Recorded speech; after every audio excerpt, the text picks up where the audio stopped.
Hey, Andy here with another Notes from a Slow Coach. When do you sense the urge to explain, justify, or tidy what you feel? This was our question for the week last week, and in this video I want to reflect on some of the angles that we explored in response to it. Before we get into the bulk of this, I want to just start with a disclaimer. I've not had time to polish this note particularly. If I had more time, I could have made it better.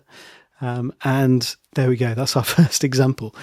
Both true and also, kind of a good tool to use here. The urge to explain, to justify and tidy things comes in preparing others for disappointment at times.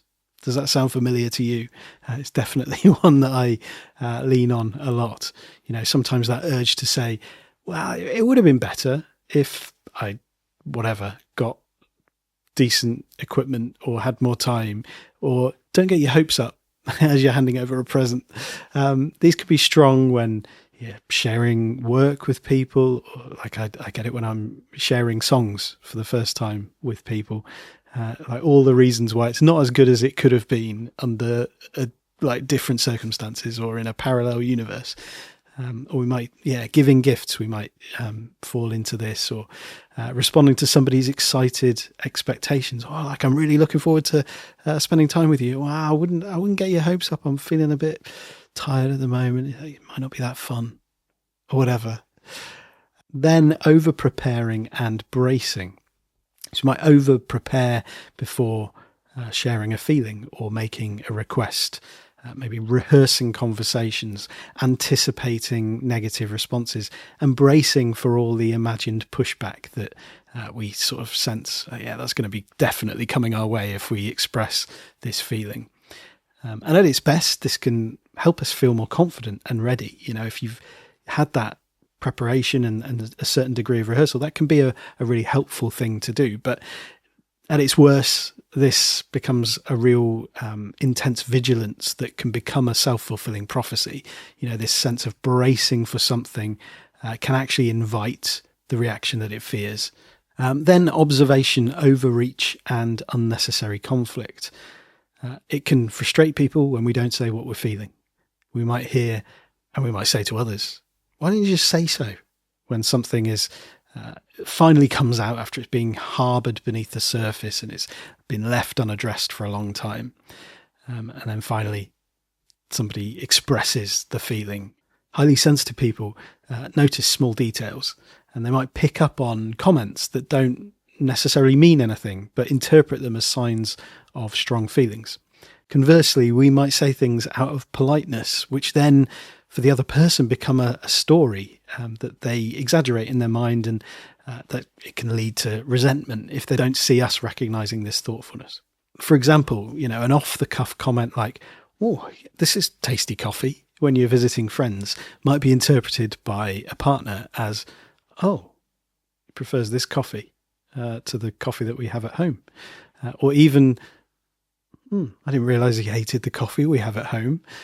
So then they'll replace the coffee at home, and maybe you don't notice that has happened, or perhaps you're like, why's the coffee changed? It tastes different. It's not as nice. This can lead to a situation where it's like, well, it was you that said that you preferred that coffee that we had round at our friend's house. Obviously, this is a trivial example, but it may have familiar elements to it, especially if you tend to try to please others, or you know people who do. Simple comments can be stretched out of proportion. They can be taken personally, and they can then lead to this sort of unnecessary conflict. And it might have just come from a very simple, sort of socially polite comment that was made in a moment. Then self-censoring in creativity. So within a creative context, the urge to explain, to justify or tidy feelings can lead to self-censorship during the creative phase. We hold back from exploring the fullness of that proverbial canvas with freedom, shutting down feelings, forcing coherence and shaping the work for an imagined audience, and then assessing whether it's worth anything or not to us through that lens. Strong kind of superego presence might be at play here, when it's prohibiting certain thoughts or certain feelings or certain types of expression. And this can lead us to maybe, you express yourself in a certain way and then be like, oh, no, I can't do that. I can't say it like that, or I can't express myself like that. And then you tidy those feelings and then those expressions of the feelings into boxes of what is acceptable, kind of taking the edge off, sanding down language, smoothing out the jagged lines, and I suppose diluting that sort of raw creative spirit that might be sitting beneath it. And then standing firm in the face of misunderstanding. So Sage shared on Instagram, I feel compelled to do those things. So explain, justify, tidy your feelings when I seek clarity or feel there's been a misunderstanding. However, I've also grown accustomed to welcoming the discomfort of being misunderstood. For just as water rises at its own weight, so too understanding. Sometimes, no matter how articulate we are, a person will not and cannot comprehend what they are not first willing to embrace. I really love that. So the temptation to explain, retreat, or tidy our feelings might be, that we fear being misunderstood, but it might be that we have been misunderstood. And in truth, people hear what they are poised to hear, what they are ready to hear.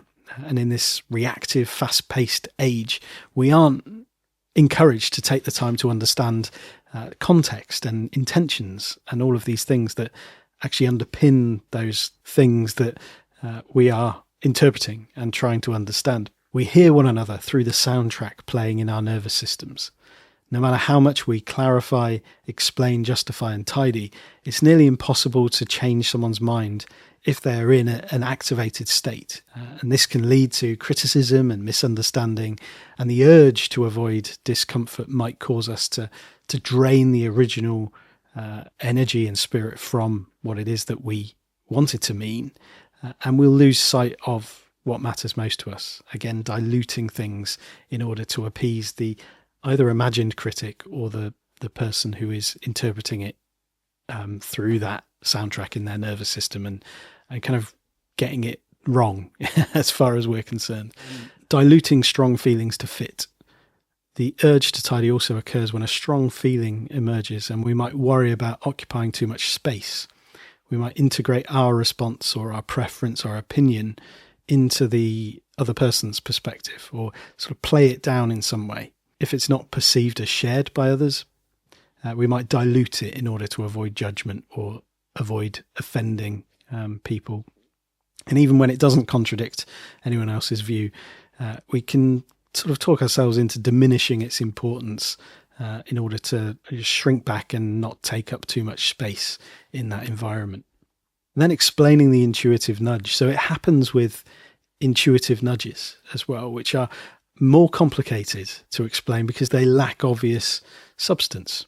Saying, I just know, requires a confidence to give shape to, especially in the face of skepticism. There's a chance that it might be wrong. And without confidence instilled by others, when people might be around us saying, do you know what, you normally have a really good sense for these things. And I trust you. And I want you to know it's okay. If this is not right, then it's fine. If we don't have that kind of safe reassurance, we're more likely to explain away and talk ourselves out of whatever it is. How many times have you thought, oh man, I really wish I'd gone with my gut rather than overthinking it and having those second thoughts and changing my mind. I knew that was the right thing to do originally. And And likewise, do we stop positive sparks in their tracks by explaining, justifying or tidying them? Convincing ourselves that, no, that's actually a bad idea. Questioning our motives or fearing what people are going to think if we go ahead with something that has kind of been an urge, been a little spark of inspiration. How many of these kinds of nudges have been shut down before they had room to breathe, room to discover themselves? How many wishes, how many desires or hopes have been snuffed out before anyone else has even heard them? And maybe those people who haven't yet heard them are the reason that they've been snuffed out, because you've been like, oh no, they're going to think I'm silly or whatever. And it's hard to maintain confidence without people who get it around us. And then the urge as a healthy conscience. I kind of want to finish on this note. Sometimes the urge actually is healthy and it's helpful. We might think of it as our conscience, recognizing that, it's unfair to act on feelings without communicating them. Responsibilities and relationships might require a considered explanation or a more concise expression of frustration rather than just having a reactive outburst of anger, which other people are sort of in the firing line of. And there are also times when an urge to explain or justify a course of action is triggered by an external source. This could be justified as part of accountability. If people don't understand, why have you chosen that particular approach? Or it's so far out of the norm or like the usual way of doing things. It's like, I don't have a frame of reference here. I can't connect the dots. Please help me understand. They might need that additional explanation. And it not be a sense of criticism or having a go. Maybe they just have a curiosity, a wish to get involved, but they're lacking a kind of concrete frame of reference that makes sense to them.